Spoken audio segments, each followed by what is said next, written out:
Now, I am very happy to say hello to you. We are beginning now the last colloquium in this semester, and I would like Dušan Šuput to begin with our presentation and to ask our president to say some words. Thank you.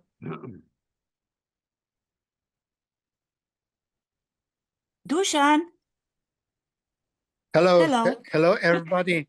It's a bit pity that we are just at the end of our colloquia in this semester. It's really always a very interesting event, and especially today. But as usually, I'd like to ask our president, Klaus Mainzer, to say a few words, because your introductions, Klaus, are wonderful. And please start, and then I'll introduce the speaker.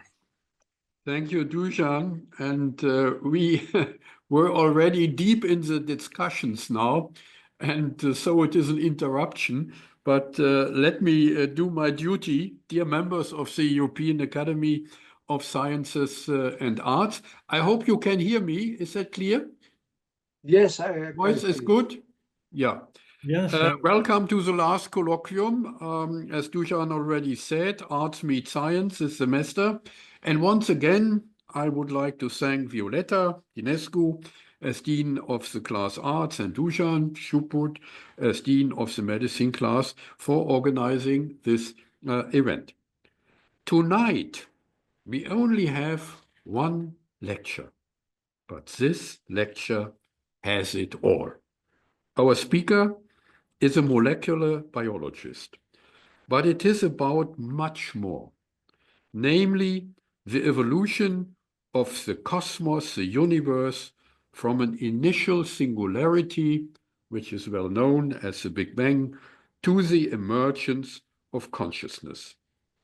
Symbiogenesis plays a central role for the author, according to which the emergence of new cell organs or species is attributed to the symbiotic relationship and fusion between individual species.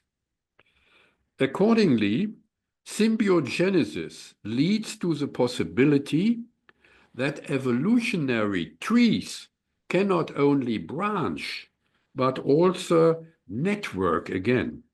In this way, the energy flows of life from its beginnings to highly developed organisms with consciousness become possible. Philosophically, the author refers to the great British mathematician and philosopher Alfred North Whitehead. In his famous book, Process Theory, from 1929, Whitehead explains the emergence of consciousness gradually from the simple molecular cellular building blocks to highly complex systems such as our brains. Leibniz, the great philosopher and mathematician in the beginning of modern times, who greatly influenced Whitehead, already assumed in his Metaphysics of Monads that even the smallest particles have a low degree of consciousness, which increases with the growing complexity of the systems. Like Whitehead, the author assumes that modern quantum physics, with its concept of entanglement, provides the basic conditions for these continuously increasing degrees of consciousness in the universe. The question is whether humans have reached a temporary peak in the development of consciousness, or whether this development will continue beyond human mankind, perhaps with artificial intelligence. So it's going to be very exciting tonight again. It's about the foundations of our existence and its future. And I wish you a stimulating discussion. Thank you. Thank you, Klaus.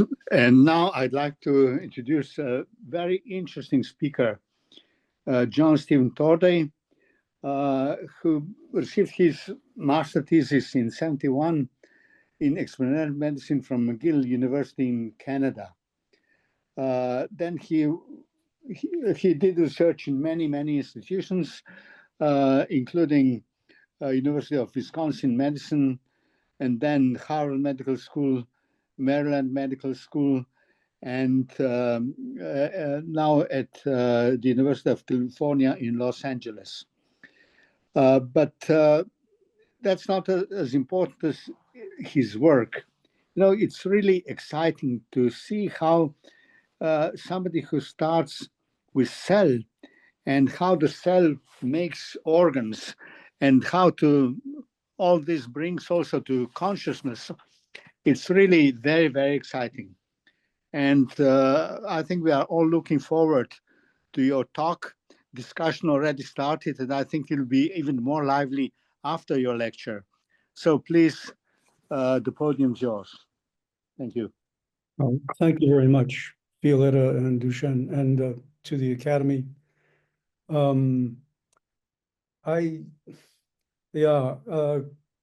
Professor Meinzer mentioned AI. I think of it as AI, because I think it really misses. I don't think it's a reflection of human consciousness, as I'll try to express.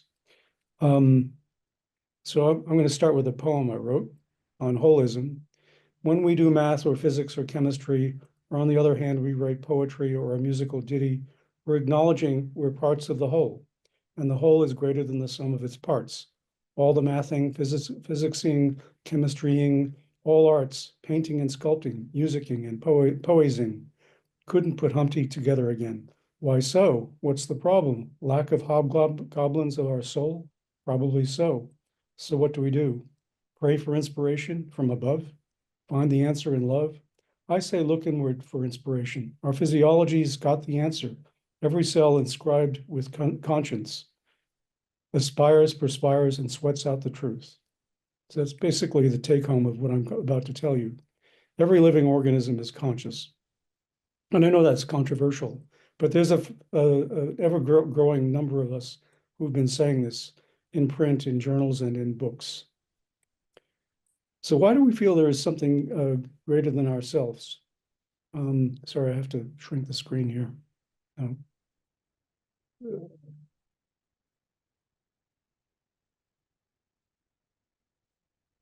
Okay. So Schrodinger's book in 1944, What is Life?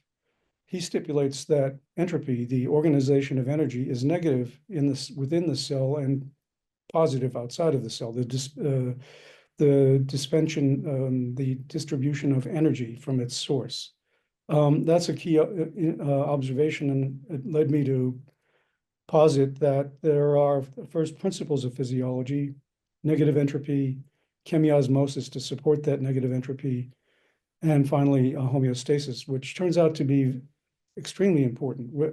It was the basis for both Claude Bernard's ideas about physiology in the mid-19th century and then Cannon in the 40s. But I think the problem with that, the way they used homeostasis, was it was descriptive, it wasn't mechanistic. And I'll explain what I'm saying as I go along. So what is evolution? So if you strike a Cartesian coordinates, so you have phylogeny or speciation on the y-axis or the vertical axis, and you have ontogeny or development on the x-axis or the horizontal axis, the vector that's generated is an energy vector. And Haeckel had expressed his biogenetic law. Ontogeny recapitulates phylogeny, but that hasn't really carried through to modern times, but I believe it's correct. It's just a matter of having to get down to the cellular molecular level and understanding particle physics. But that's only of recent invention. Interestingly, I think Haeckel was fascinated with diatoms. He's got these beautiful drawings he's done. He was very interested in the relationship of the topology of these diatoms in their environment, which is key to understanding what evolution really is characterized by. So to me, it's interesting that there's a homology. That is, there is a common origin to both Mendeleev's periodic table, as we're all familiar with, I believe, and the way in which he either, I don't think he was conscious of what he was doing as he fashioned this table. There were many who tried to devise periodic tables. He was the most successful. The point is that as we go from left to right along the rows of the periodic table, these are alchemical descriptions of the elements. And vertically, it's the number of protons per nucleus, which determines which element it is. That if you, again, strike these Cartesian coordinates and you regress the rows against the columns, it's an energy vector. So, and furthermore, like the periodic table, evolution works in the same way. So if you regress phylogeny or speciation against ontogeny, again, you see an energy flow. So there is this inherent understanding of the relationship between energy and mass. Furthermore, Fred Hoyle had published his first paper on stellar nucleosynthesis, or the generation of starlight, back in 1947, and then there were subsequent 2 papers that followed from that. What he showed was that the generation of starlight, actually a byproduct of starlight, are the elements of the cosmos in the exact order of their atomic mass. So that conferred a logic to the cosmos. And then symbiogenesis, Lynn Margulis's concept of endogenizing factors in the environment that pose the existential threats, conferred that logic onto biology. That's what I'm showing here. So here we have symbiogenesis and the assimilation of factors in the environment producing our physiology. So for example, if we go from iron, atomic number 26, which is critical for oxygen carrying capacity in red blood cells because it's the core of the heme protein, there's a gap between number 26, iron, and iodine, number 53, which is critical for the formation of the thyroid gland and thyroid hormone. But even though the physics shows this gap, the biology remembers that this is the way that we have to be compatible with our environment. It's a little bit of an anthropomorphism, but that's how it works. So here's a bold hypothesis. Mathematics, physics, evolution, literature, music, art, sculpture are all Fibonacci sequences, in the sense that any given value in the sequence is the sum of the previous 2 values, and it predicts the next value in the series. So basically what it's telling me anyway, is that the present refers back to the past to predict, to predict the future. So for example, in mathematics, Peter Rowlands at University of Liverpool has developed his own mathematics, rewrite math. Lou Kaufman has written the book on not mathematics. And then you have Israeli mathematicians who invented soft logic mathematics. All of these comport with the idea that you have, well, they refer to it as zero. Zero is the attractor or the reference point for these data sets in these algorithms they've developed. And each time the data set considers a new value, it has to consider how it fits into the entire data set. If you transpose that into the zero being the cell, and I believe there's ample reason to believe so, it's the cell and how it epigenetically acquires new information from the environment. So there's this interesting homology between these mathematical forms and the biology that it depends upon it, if you will. So there's this intimate relationship between mathematics and biology, in my opinion. And I've mentioned the Fibonacci sequence already. Evolution, for example, is cell plus ever-changing environment equaling adaptation, or in literature, if you're familiar with American literature, poverty plus wealth equals The Great Gatsby, or in music, silence plus sound equals music, or art, canvas plus pigment equals image, or sculpture, stone plus negative space equals the infinite or the cosmos. I think of Henry Moore's sculptures, for example, when he weighed heavily on, he depended heavily on the concept of negative space. I published this schematic. It was the cover of Pediatric Research back in 2007. I'd been asked to write a review of what I knew about. So this represents an alveolus of the lung. So you have the airspace on the left, far left. You have the vasculature on the far right. And There in are between, no you have... pictures, by the way. There are no pictures. Oh, really? Why would that be? I can see the pictures. I can see it. I don't know. I can You see may it. have I to can click. also see the picture. Do I have to see this switch back picture? to... My inspiration, I can see it. It's my inspiration in the middle. Yeah, yeah. Yeah. Sorry, can you see the pictures now? Yes. Yeah. Yes, Yes, we I see can. everything. Yes, Yeah. we can Yes. see them. Yes, yes. The problem is in this display, I don't. You folks are on the right-hand side. I can't read the whole slide. So with apologies, I have to do it this way. Okay.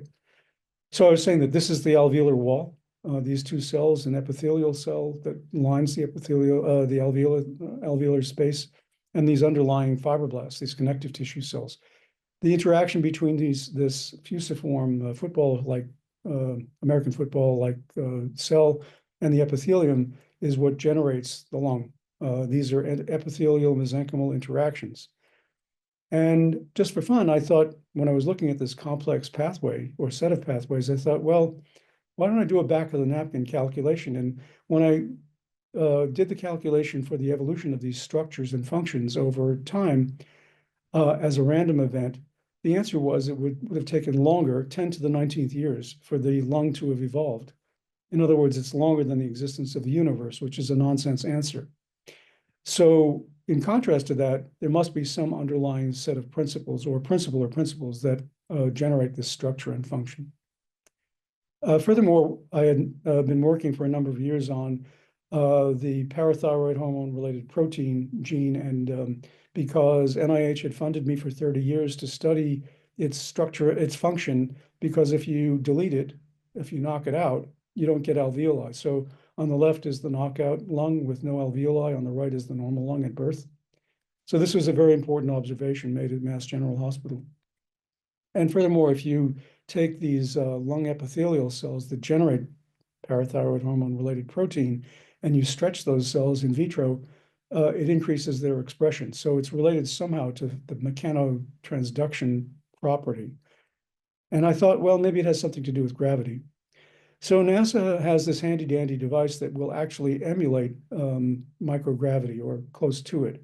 It's called a rotating wall vessel bioreactor.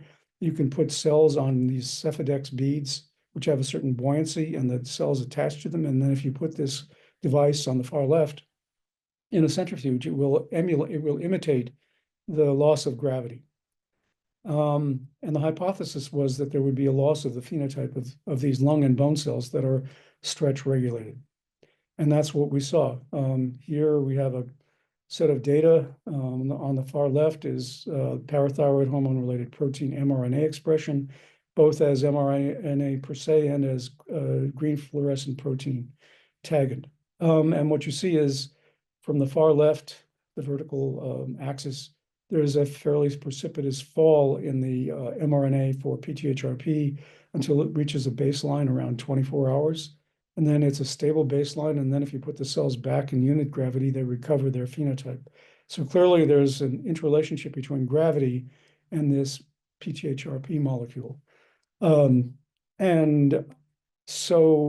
that turns out to be very important because in the transition from water to land, PTHrP was overexpressed. Its receptor was overexpressed during that transition in the skeletal system, in the lung, in the kidneys, and other organs. So the adaptation to the effective increase in gravitational force on land versus water was mediated by the upregulation, by the increased expression of PTHrP.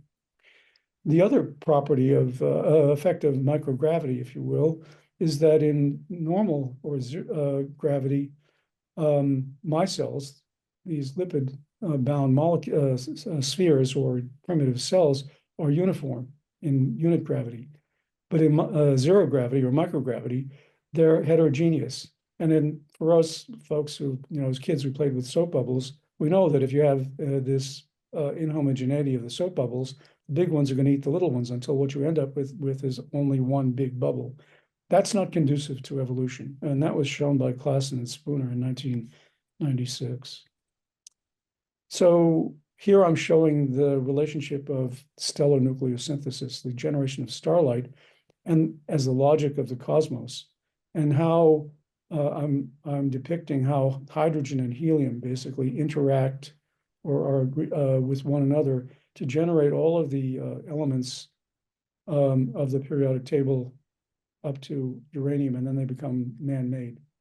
And how that, the derivative of that, is first of all the periodic table of elements, recognizing the logic of these elements in the cosmos, and then biology co-opting it through symbiogenesis to form physiology. And I maintain that the net effect of all of that is what we think of as consciousness. And again, I don't think consciousness resides in the brain. I think the brain is the final clearinghouse for awareness, but in fact, it's distributive. It's in every cell of our bodies. And I know that's controversial, but there are some of us who think that that's correct. So, for example, if you take a lung and you dissociate it with trypsin, and you put it in cell culture, the lung will actually reform in vitro in a tissue culture flask to look like histologically like a lung. That I think is empiric evidence for the memory, if you will, of the cells and how they, as I will talk about, there's crosstalk, there's cell-cell interactions that mediate those properties. And I explained that with my division chief, Dr. Virendra Rehan, in the second book we published, actually, in 2017, because it has the title of Evolution Being the Logic of Biology. So I'm talking about a paradigm shift. The cell membrane has evolved behaving like a Mobius strip with no inside or outside, a paper I published in 2021, acting as a conduit between the inside of the cell and the cosmos, forming a continuum for the laws of nature we refer to as consciousness. Mathematics is integral to the cosmos. Max Tegmark, the MIT professor, published a book on the mathematics of the universe, and that's the premise of his book. There are others who've suggested that as well. Due to symbiogenesis, mathematics becomes inherent to our physiology.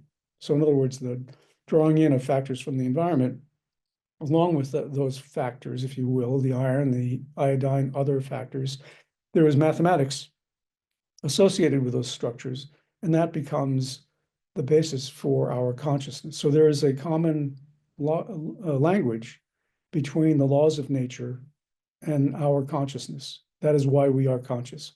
And that's a paper that came out in 2025.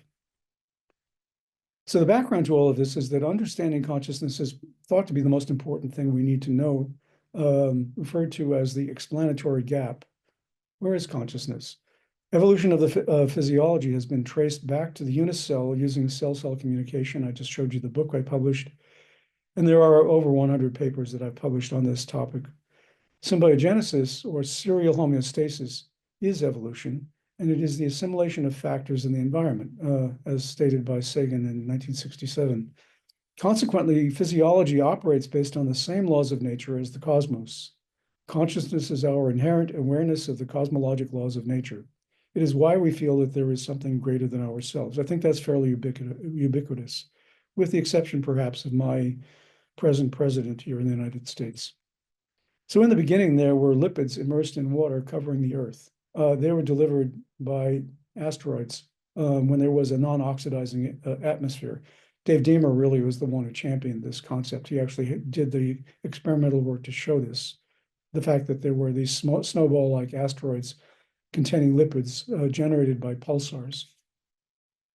And when these lipids are immersed in water, they will align at the air-liquid interface or air-atmospheric interface because lipids are amphiphiles. They have positive and negatively charged poles. The negative charge immerses itself in water because it's hydrophilic. The positive end sticks up into the air, facilitated by the force of gravity.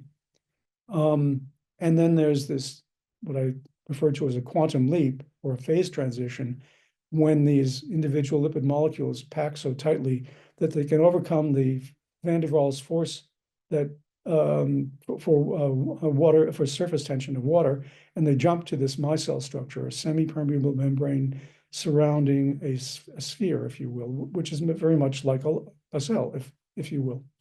And then it is held together by the negentropic and chemiosmotic properties of the cell, and all those properties are facilitated by homeostasis, energy regulation by these protocells.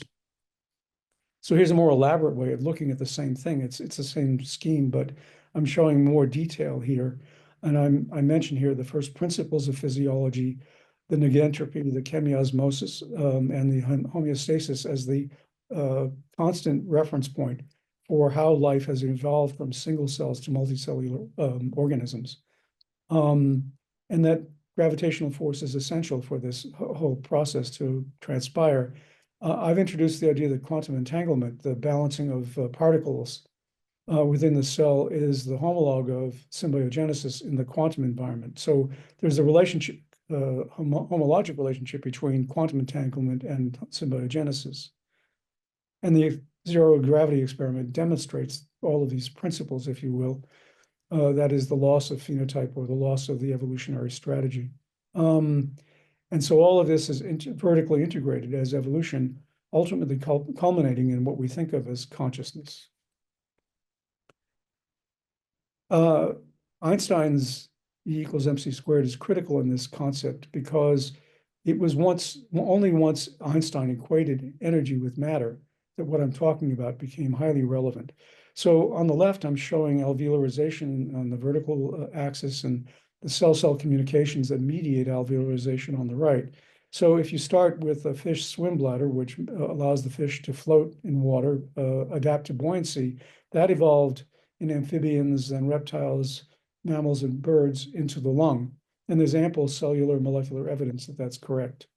Phylogenetically, that's what happens. And ontogenetically, at the cellular level, it's the same process of cell-cell communication that's mediating these processes. And again, gravity plays a large part in this. So if you look on the right, based on Occam's razor, the regression of alveolarization against time actually is the process of evolution. So underlying what happens on the left is the evolutionary strategy on the right. But more importantly, we focus on the material aspects of developmental and phylogenetic evolution, but in reality, they're actually all high energy phosphate exchanges. So the energy that underlies these processes is actually what's transpiring. The material aspect is just an epiphenomenon. I hope that's clear. And all of these processes go through the origin of this Cartesian coordinate, referring back to the origin in the Big Bang. So man is the measure of all things, was Protagoras stated that in the 5th century BC. And now I'm saying that the cell is the measure of all things here in the 21st century. The cell is the topology. The cell is the topology partitioning the explicate and implicate orders. That's David Bohm's book on the implicate order, literally forming the interface between the outside and inside of the cell. Therefore, mathematics and physics are superseded by biology, unlike Rutherford, the physicist, saying back in the 19th century that all science is either physics or stamp collecting. Husserl's The Origin of Geometry paper in 1936 says the same about mathematics being external to biology. So I'm depicting symbiogenesis here just to reinforce what's happening here. So on the far left, we have the relationship of gravity to the physiology and how symbiogenesis and quantum entanglement are interrelated. And in fact, what's happening is you're going from one cell type to another, going from left to right, depicting the symbiogenic process. And then those factors that are assimilated form physiology through compartmentalization. That's what I'm depicting here below. Okay. And Suffice to say that because of the relationship of the biology and the mathematics and the physics to the Big Bang, we begin with a singularity, a paper I published in 2019, generating a vector, and that you begin with the zero of the cell, if you will, and then the cells will go off on their own vectorial strategies depending upon the conditions that they're in. So there's a lattice work of the cosmology of the cosmos that forms the basis for physiology. If you start with this idea of stellar evolution, going from hydrogen to iron, for example, atomic numbers 1 through 26, there's this hard physical lattice work generated by those elements.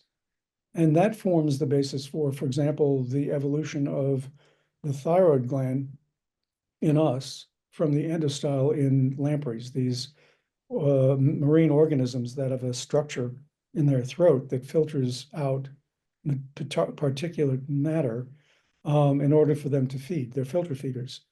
But in the process, bacteria get caught in that filter, and they actually signal through the same cellular mechanisms that the thyroid does. So they formed the basis for the cell-cell interactions that allowed for the evolution of this primitive structure, the endostyle, to the thyroid gland in mammals and birds.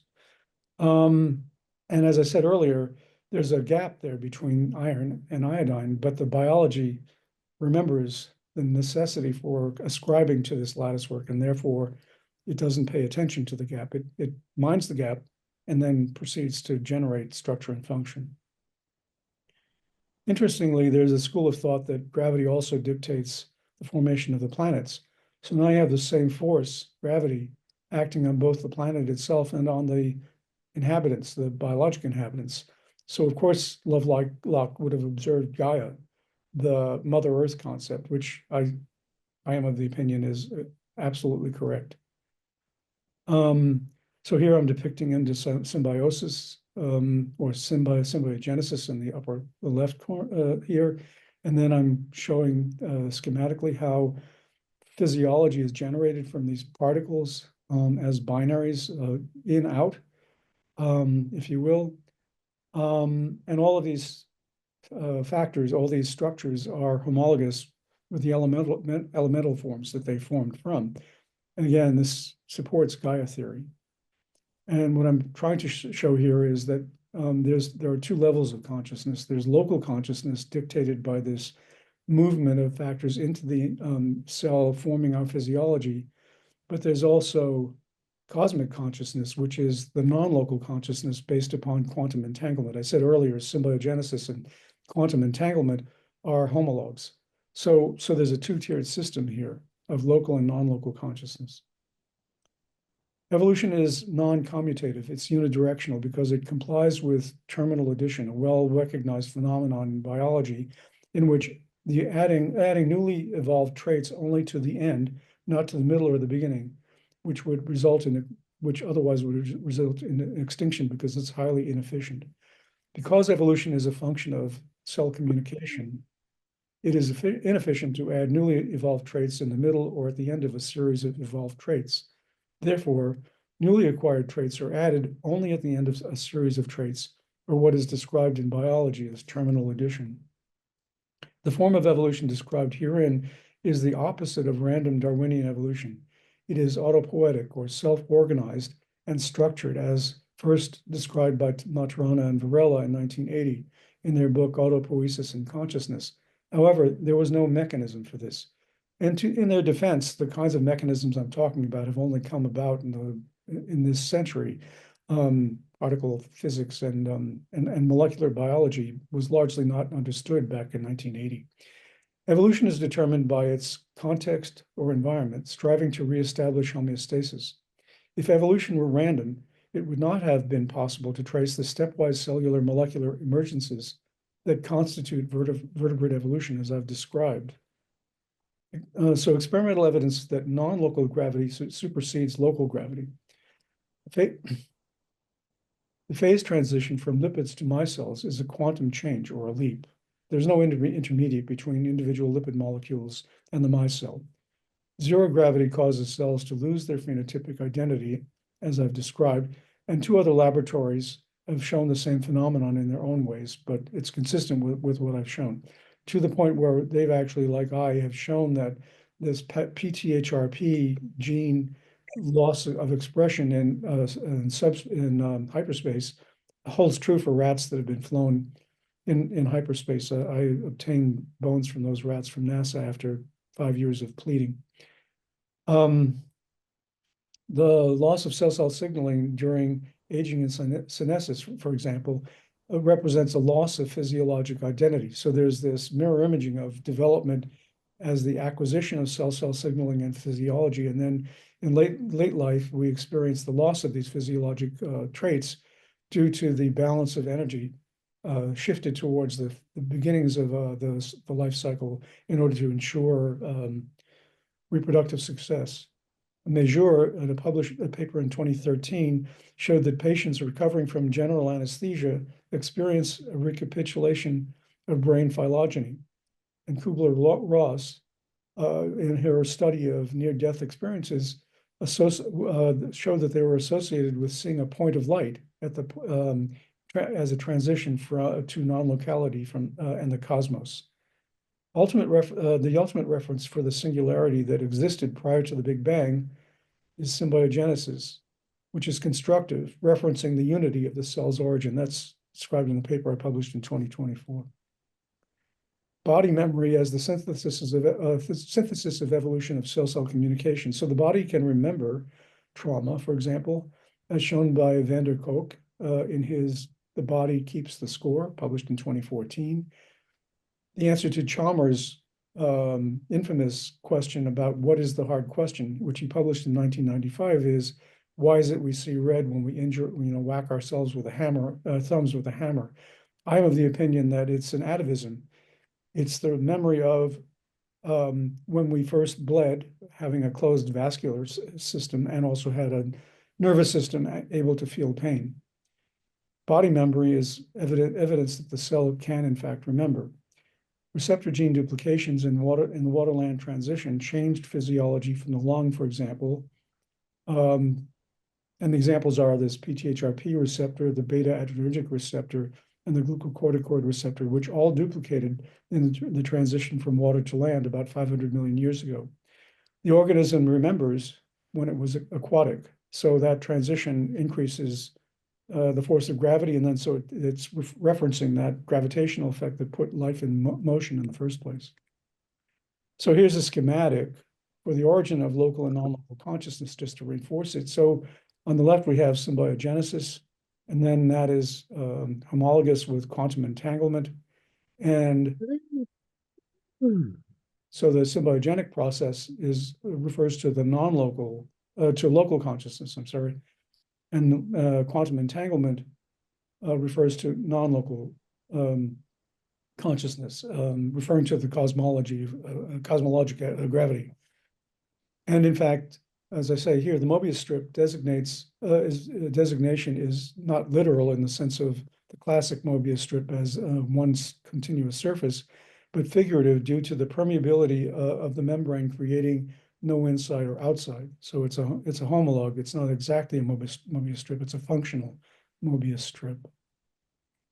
So the connection between self to the cosmos is two-tiered, as I'm indicating here. So on the left, we have experiences like near-death experiences, out-of-body experiences, meditation, the runner's high, death, for example.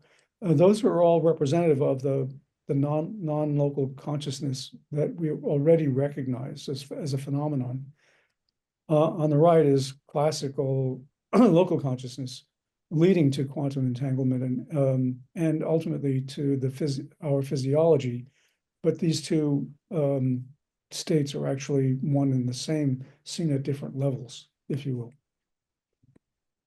The two-tiered perspective for symbiogenesis is consistent with the way evolution formed physiology, starting with the accumulation of factors in the environment that posed existential threats, followed by their compartmentation and linkage via cell-cell communication mediated by soluble growth factors and their receptors. This way of thinking about consciousness is consistent with the idea that consciousness is the mapping of our physiology onto our history, acting as the memory of our evolution. And I cite several of my own papers. The above are consistent with the descriptions of consciousness and subconsciousness.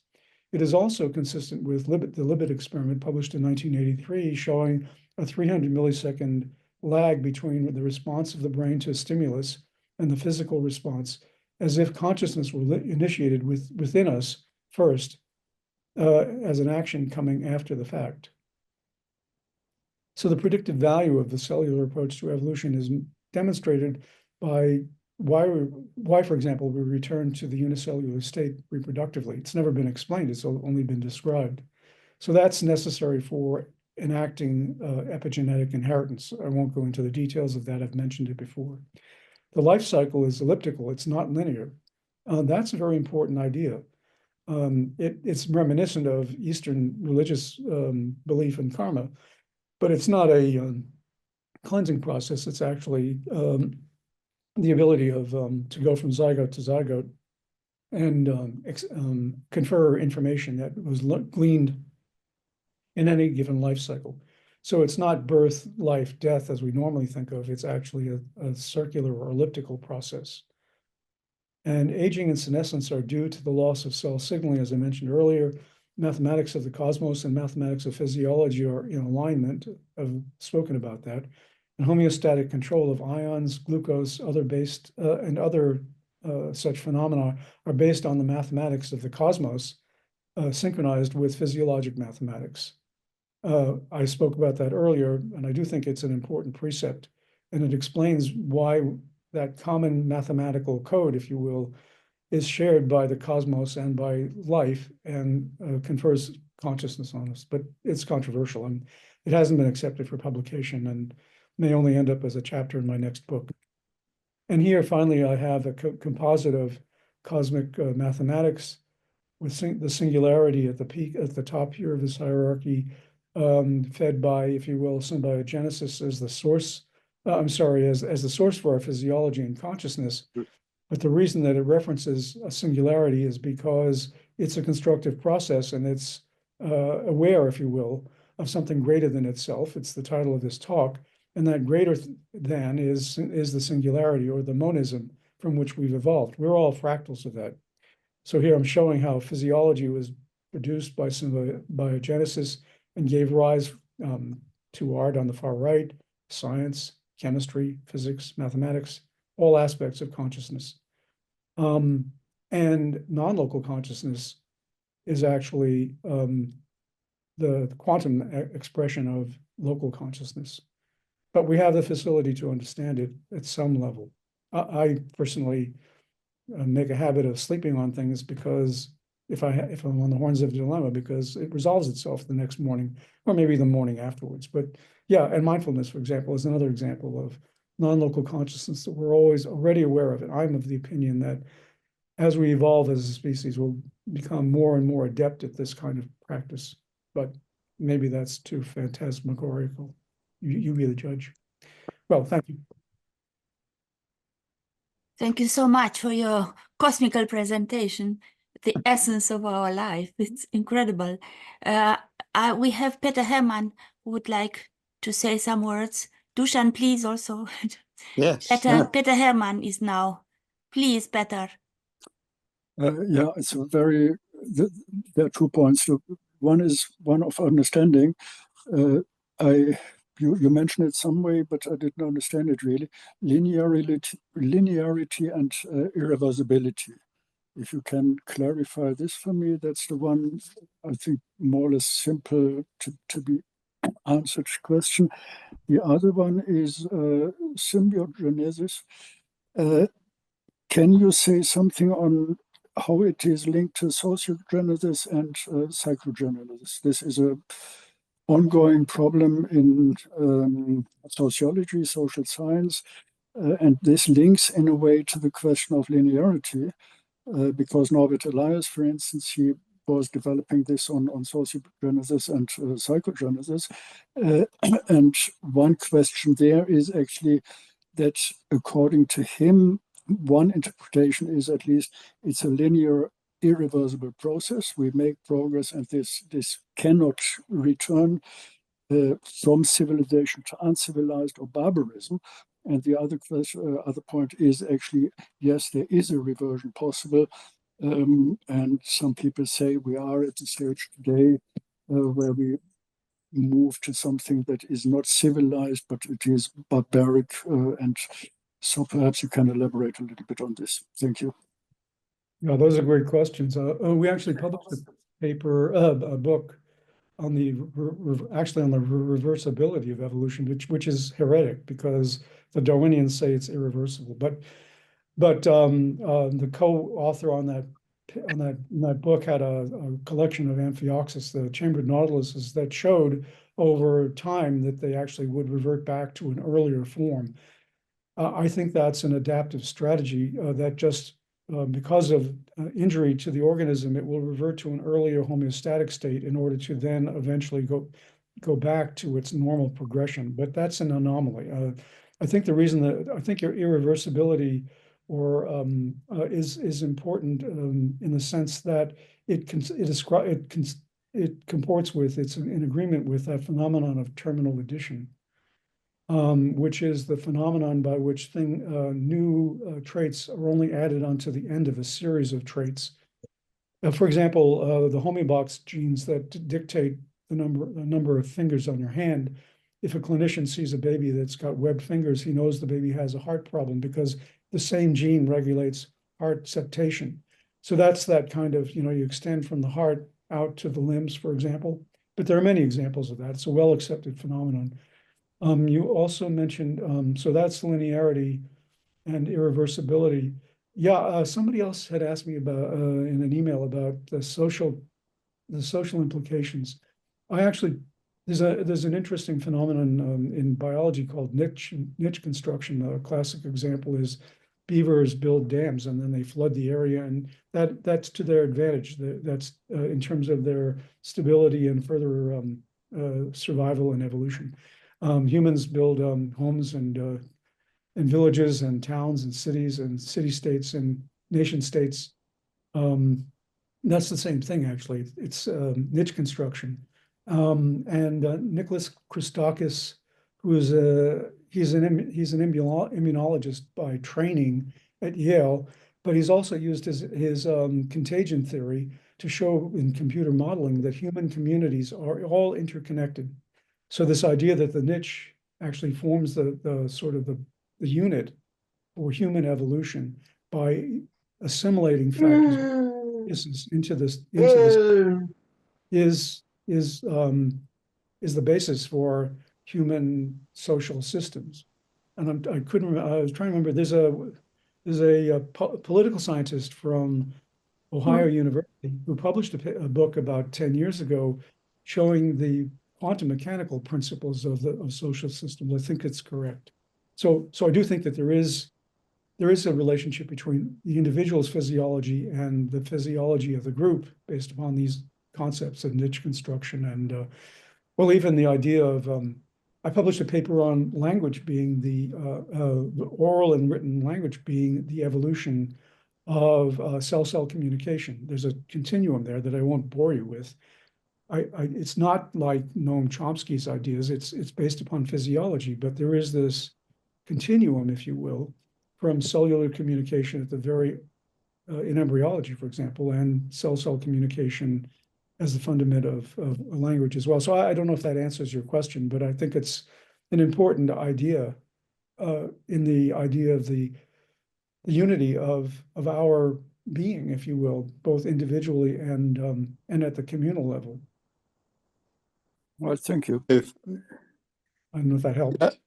If I may ask, it's your lecture was very inspiring and it makes me think about many things, and maybe I will ask a stupid question, but it seems that maybe development could be deterministic if you put certain conditions. So within conditions, environmental conditions, you have deterministic development. Is this the case? Could you expand on what the conditions are? You're talking Well, about adaptation? well, let's say in within our gravity and oxygen pressure and atmospheric pressure and gravity, so then the life would go in one way.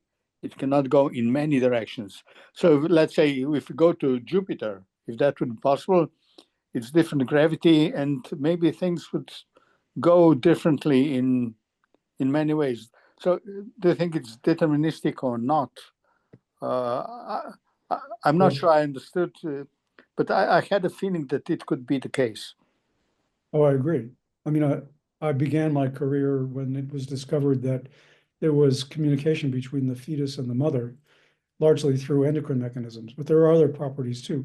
And so absolutely, life on Jupiter will change our consciousness.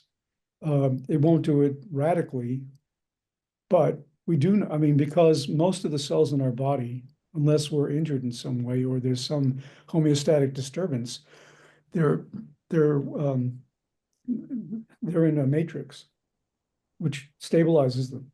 But for example, bone, and it's known that lung will change because of the dynamics. And even if you're not breathing Jupiter's atmosphere, which we can't, if you're breathing with an assist device, it's going to change our physiology in ways that we don't even understand yet. So yes.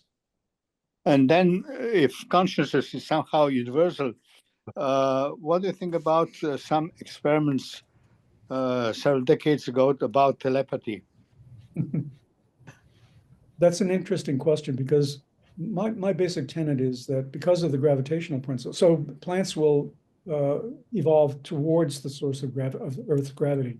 Their roots are their brains. We evolved, in a negative gravitropism away from the source of gravity.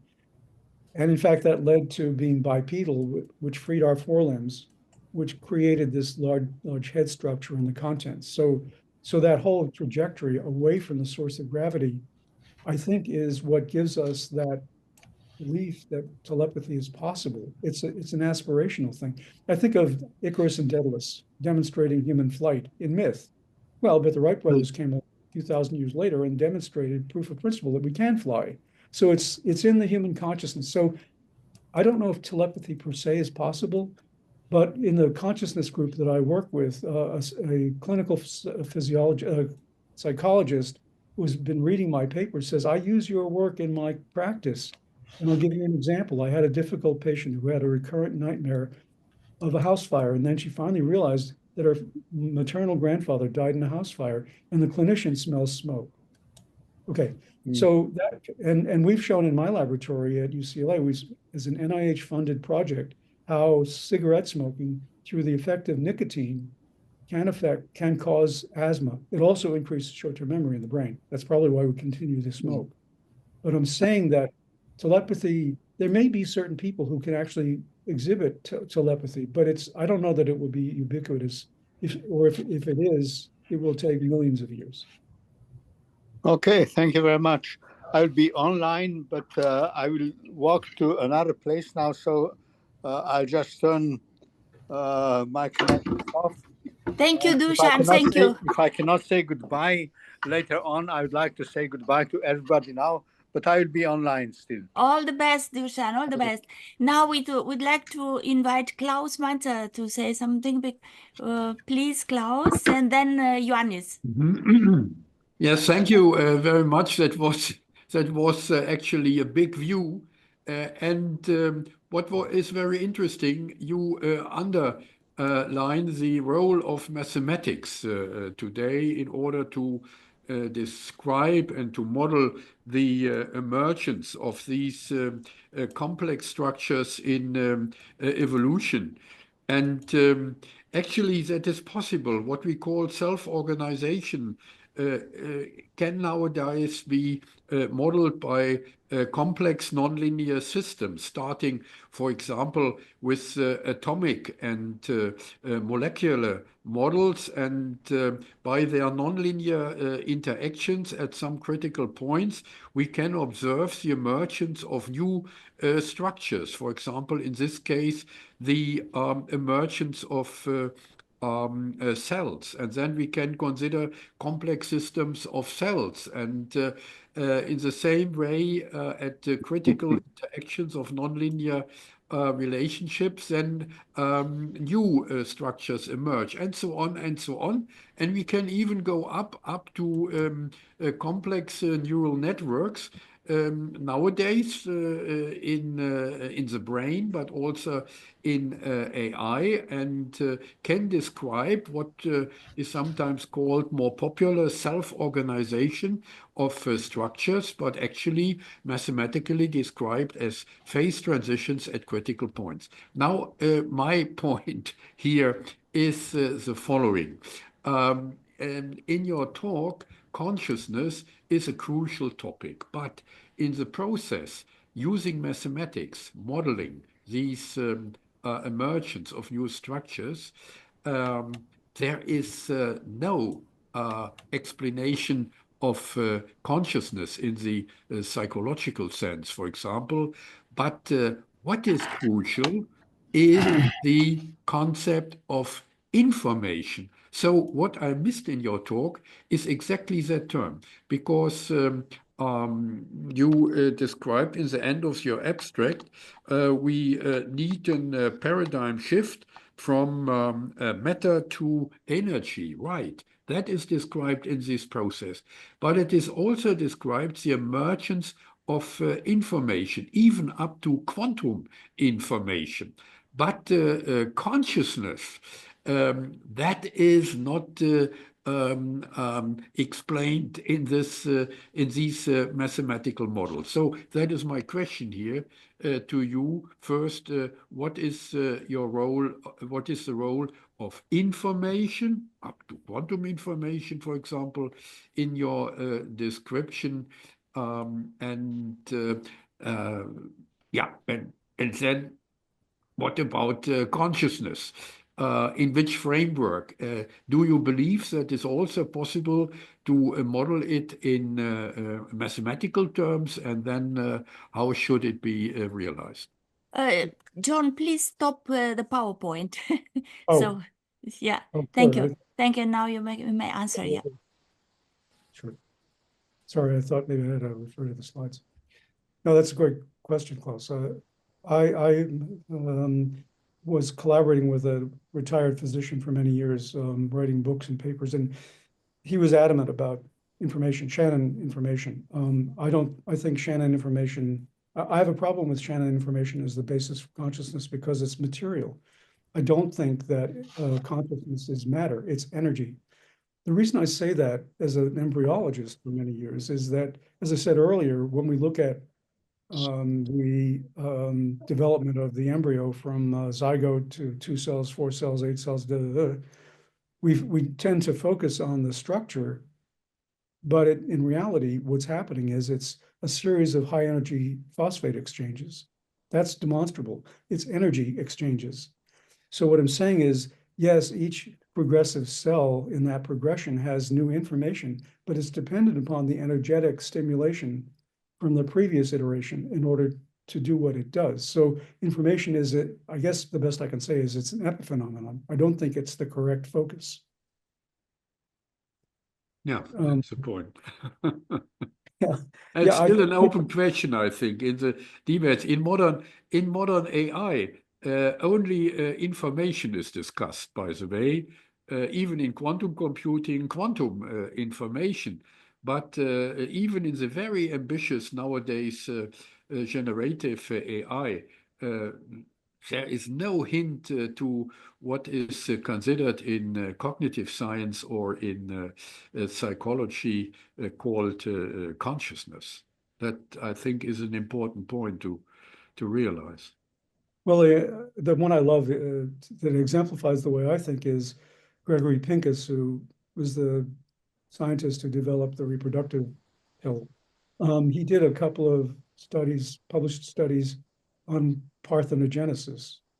So he took an oocyte from a rabbit, put it in a dish, shocked it with ions, stuck it in a rabbit that was primed to carry a pregnancy. He got more rabbits. It's called pinkogenesis. But he was able to demonstrate that. But the point is, the blastocyst had the same information. It was the energy that was generated that allowed it for the I progression see. of Yeah. pregnancy. Yeah. See what I'm It's saying? an interesting idea. Yeah. Mhm. And in fact, when you have sperm connecting with egg, there's a light burst. It's a zinc burst. That probably represents that energetic switch, if you will, for the rest of the progression to the next stage. So for those reasons, I think energy is far more informative in terms of consciousness than information itself. Anyway, Okay. but you're right, it's a moot point. I can't prove it. Yeah, yeah. We can continue it. Thank you. Yeah. Wonderful. Thank you so much. And now I would like to invite Johannes, the Dean of Class 4. With Johannes, we began this series of colloquia. Please, Johannes. Okay. I open my, yes. Thank you very much. Very stimulating anyway. And from, I would like to grasp, the sentence from the abstract and from the talk of John, try to reconstitute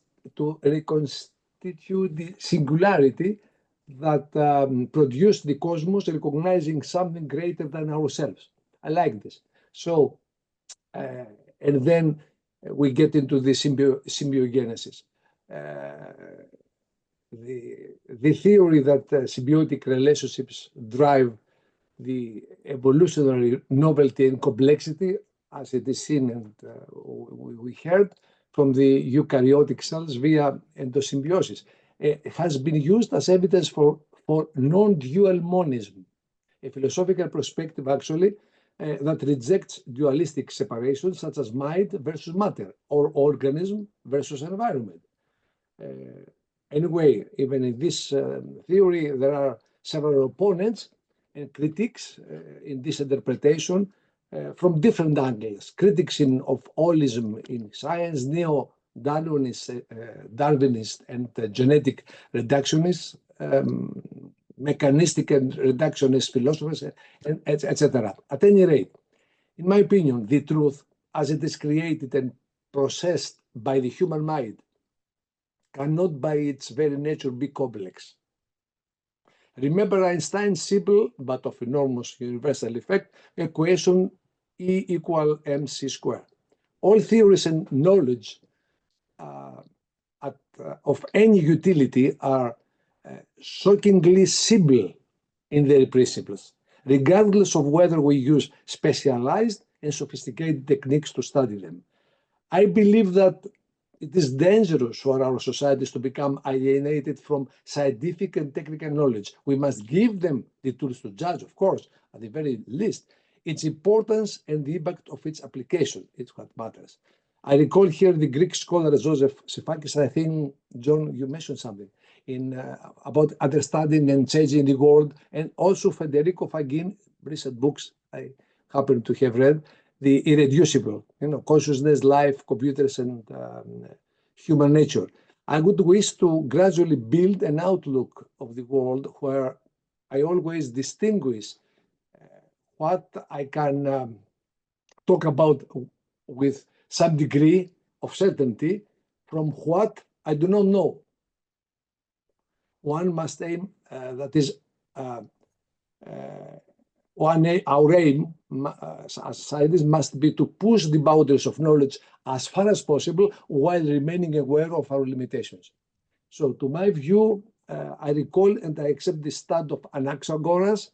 I always go to my predecessors, that one is everything. Later, the time component, here dimension, nous, the mind, the spirit, came and this and decorated everything, put in order, etc.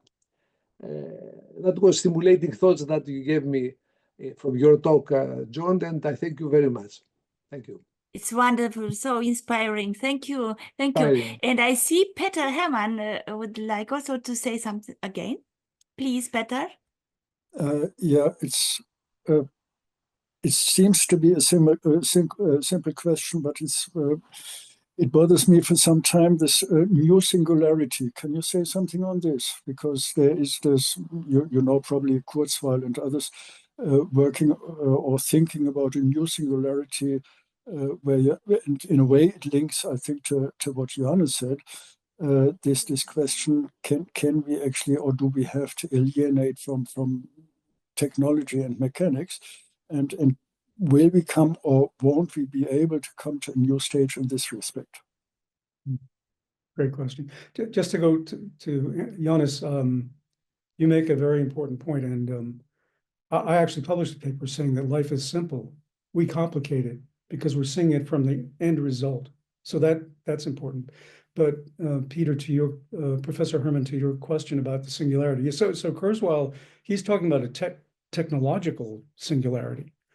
And I'm of the opinion that all the technological advances that we have experienced, they actually drive us away from our origins and our true trajectory as human beings. So I'm very averse to the technological singularity. I'm talking about a biologic singularity. The fact that the cell is the origin of life, and we return to that unicellular state every time we go through the life cycle. The reason for that being epigenetic inheritance, which my laboratory does, so I'm quite familiar with it. The idea that we have direct assimilation of information from the environment. So that relationship between the cell and its environment, that's the whole key to understanding evolution. It's the interaction between the cell and the environment and maintaining homeostasis, energetic homeostasis. And I only recently realized that it sort of comes tripping off the tongue, homeostasis, because that's what Bernard and Cannon based their concept of physiology on. But that's a description. I think it's important because I think what homeostasis represents is the ability of our consciousness to recognize that state of being that is uses the least amount of energy in the environment that we're in. So it's a highly interactive process. It's not a reactive. I'm sorry, it is reactive, but it's more than just the thermostat on the wall kind of thing. It's a balancing in order to be able to survive effectively. Maybe you care to comment, or yeah. Anyway, yeah. I completely agree. Just briefly adding, this means as well we have to deal what we usually don't do, or we try to avoid, deal with finality, right? Exactly, there is somewhere an end, at least on the personal level, at least as well, probably to certain societal models that have to develop or will pass away, will die. Well, but I think that's why we're the only species that's killing the planet and ourselves in the process, because we know we're mortal. No other organism, in my opinion, knows that. But in reality, in the way that I've laid this idea of consciousness out, we are immortal because we pass our genes on to the next generation. We're always interacting with family and friends and the environment, and we're basically modifying ourselves in order to fit into society, if you will, effectively. So I think it's important that people realize. So in terms of experimental evidence for that, we're at least 70% bacteria. Some people say we're 90% bacteria. So it's been this phenomenon called the necrobiome. If you die and you are buried in the soil, your microbiome survives you. It forms a ring around the corpse. And that microbiome then goes into the aquifer. In my interpretation, it's assimilated by plants, it's eaten by animals, we eat the animals. So, and we know, thus far, we know the maternal contribution to the microbiome is in the uterus. So there is a certain immortality in that, because the microbiome has learned from the previous iteration aspects of its environment. So in that sense, I think we can be immortal, I think. And I think that also, frankly, I think it could be exploited better. The knowledge that we can, I'm not talking eugenics, I'm just saying that if we were more systematic about education and health and all these other deliverables, rather than thinking of them as just part and parcel of life, that we could actually benefit from the epigenetic contribution more effectively as a balancing out the negative aspects of epigenetics, if there are such. So, Sorry, Violeta, I told you I have to leave now in order, I'm now Okay. here in Austria in Yeah. order to get the train home. back to Munich. Okay. Okay, So very nice discussion this evening. Have a nice evening together. Goodbye. thank you, thank you. So our meeting today has also the function of coming together and thinking together, looking forward to what could happen also in the future in our colloquia. So anyway, this is the last colloquium in this semester, and we have already the program for the next semester, but the other one, the winter semester, is still open. And I would like also to invite you again, the one who are interested to present the topic of your life in the 30 minutes. So we have also today a longer talk for John Torday, because it's so he wrote me something so impressive. He said, "It is my life's work, but It it was is very also interesting. ongoing." It's really wonderful. Yeah. Yeah, Well, very interesting. I'm on my way now to the meeting, so I'm on the street. I hope you can hear me. I heard that Klaus left, and soon I will have to leave too. But it was really very extraordinary. I enjoyed every word. thank So you. goodbye to everybody, and have a good weekend. Bye-bye. Thank you, Dušan. Dušan is, as you know, the dean of class 2, which is medicine. So, we organize this together. But as I told you, we began with Johannes, and I just received the information from Johannes that he is also going to initiate another kind of colloquium. And I would like to ask, to invite Johannes again to tell us about his vision in the future. Please, we have Johannes. initiated actually with another core group from various countries. It's a global network called Portable X-ray Fluorescence Group. Portable X-ray fluorescence means an instrument that emits X-rays, and we can characterize the chemistry from surface materials that are of archaeological origin. It helps very much the archaeologists because we go to the museums or to the site and not the opposite, and we make measurements in situ and we give answers immediately.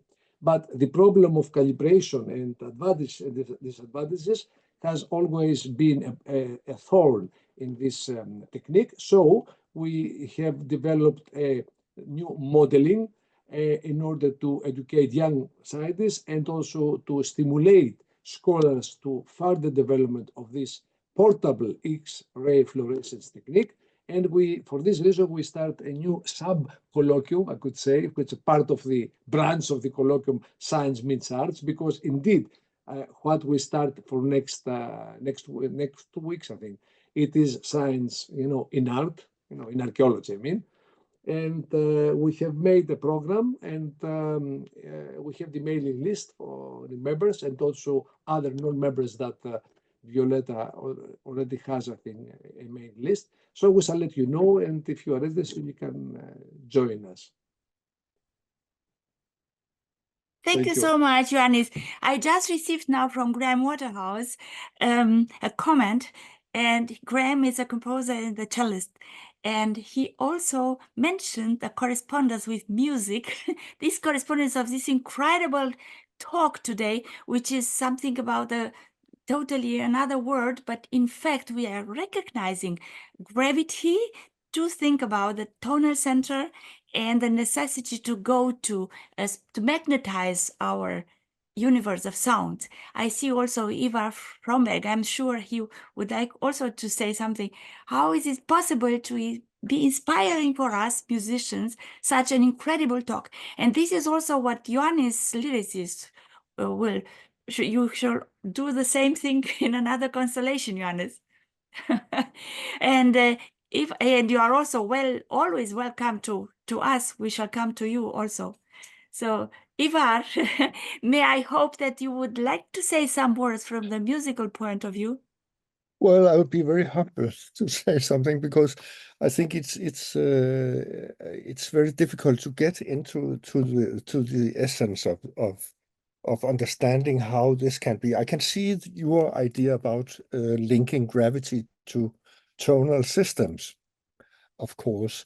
I was thinking a little bit more about when John defined music as silent and sound, plus sound as a dichotomy. And I would like to make it a little bit more nuanced in a way that as you think of a continuum of no sound, which is silence, then the music starts existing when some of the particles somehow distinguish themselves from the flow of nothingness.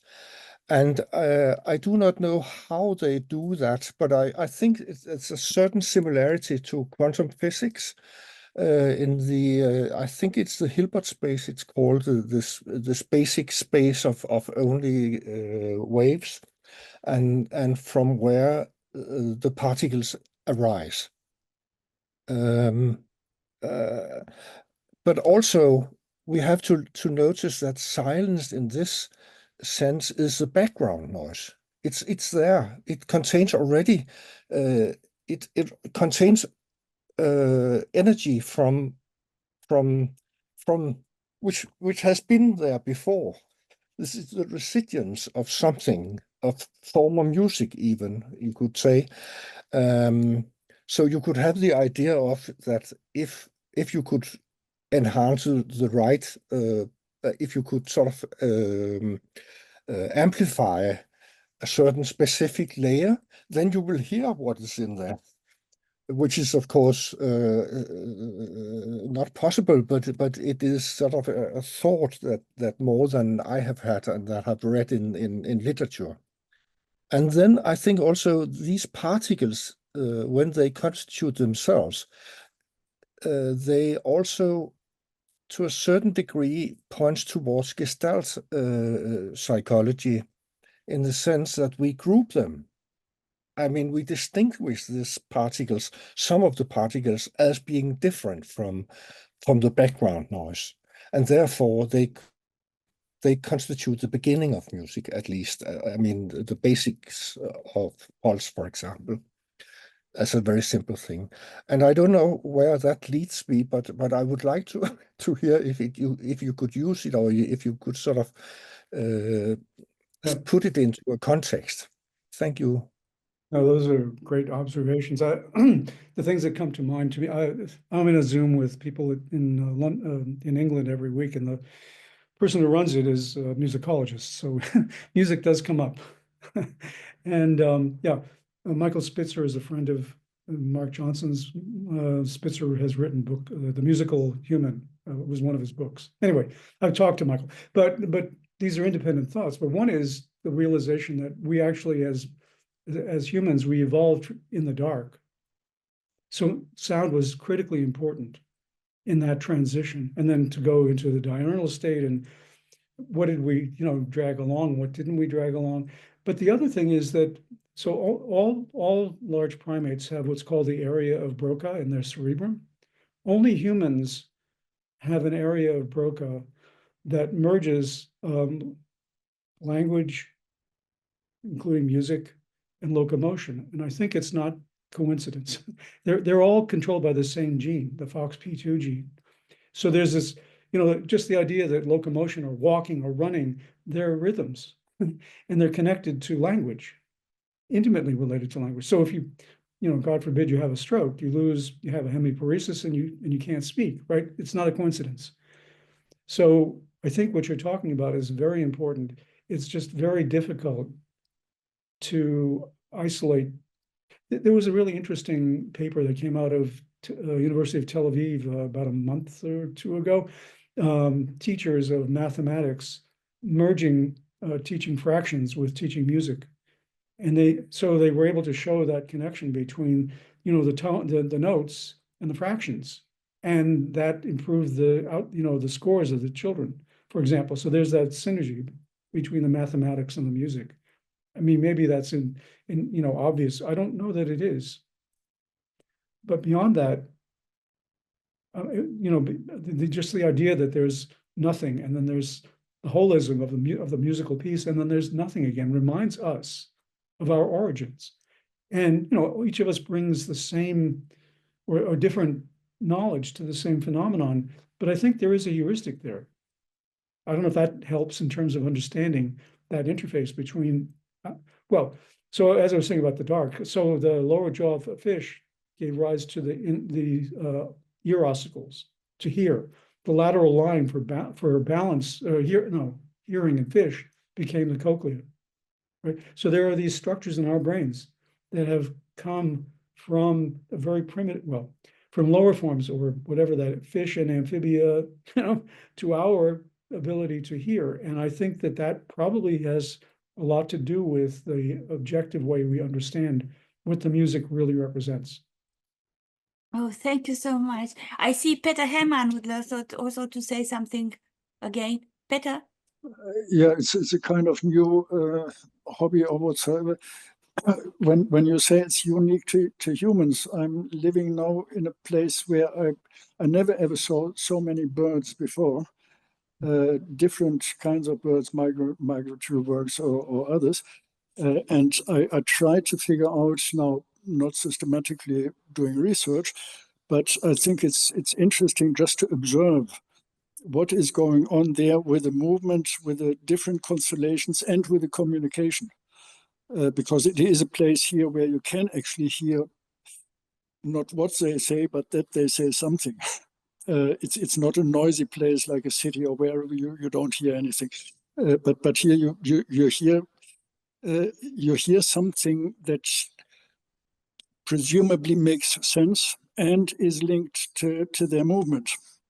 Now, as I said, probably there is research done on this, but it's simply fascinating for me to watch it, to see it, and then saying, okay, there is this superiority or whatsoever of the human being, but at the same time, there is something as well there with hugely developed communication amongst them, linked to the movement, which I think is worthwhile to understand, not only for the experts, but coming back to what you said, destroying the planet, to understand that it's not just we, us, that have this right to exist or whatsoever, but there is a complex intermeshing, there is a complex interaction, and we have simply, even if we don't understand it, we have to appreciate it, I think.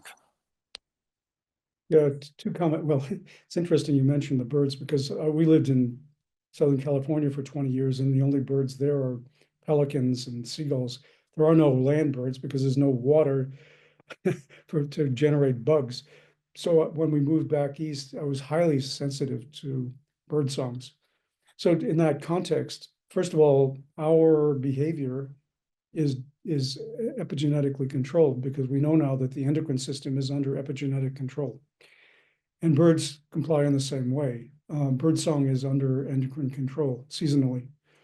But beyond that, I think of what you're talking about in terms of cybernetics. I can imagine, the first humans yelling in the wild and, listening for an echo. Or if it's not their own voice, somebody else's voice. And then there's this dynamic that occurs. So I absolutely agree that there's so much that we don't know, but that we have to be aware of the importance of how the organism interacts with the environment, because that's what really dictates evolution. It's not DNA, it's the cell membrane. And if anyone's interested, Dennis Noble just gave a lecture last year on that very same subject. It's not Darwin, it's Lamarck. Yeah. Thank you so much. When we come to the end of a colloquium, I always have the feeling that it is a new beginning, a new beginning of our communication. And it's so interesting to receive so many impulse and so inspiring moments. Thank you so much. I shall send the new program from the next semester, and I'm very happy we could come again to meet again. And of course, you could come also again to present your life work. Violeta, let me ask you, Yeah. Oh, yeah. Is it possible to get the slides of Professor Torday's talk? Of course, I shall. I forgot to say that beginning with this semester, we put all the presentation also on internet. You shall find, and I shall ask. Also, John will send us, and we shall have. We already have all the presentations of this semester, and I ask one by one the other speakers to send us also the material. Good. Thank you very much. And thank you very much. That because I now I can tell you again about this. It was because it began with Dieter Mack, who presented the music of Indonesia, and he put only very, very short examples. And I received a lot of mails asking me to send them the whole examples. So it was the beginning. And now we have this possibility. And if you desire to come in contact with everyone, please, we have so many stories. There are so many communications. It began so many works together. I'm very happy for this. We are very happy. Thank you for everything. Thank you, Bounties, Very and you interesting are talk. invited again to come Bye-bye. to us. Thank you very Bye-bye. much. Take All the care. best, Bye. and Bye. thank you again. Thank See you. Arrivederci, the next. Thank you. Thank you. Bye-bye. Bye-bye. Thank you. Bye.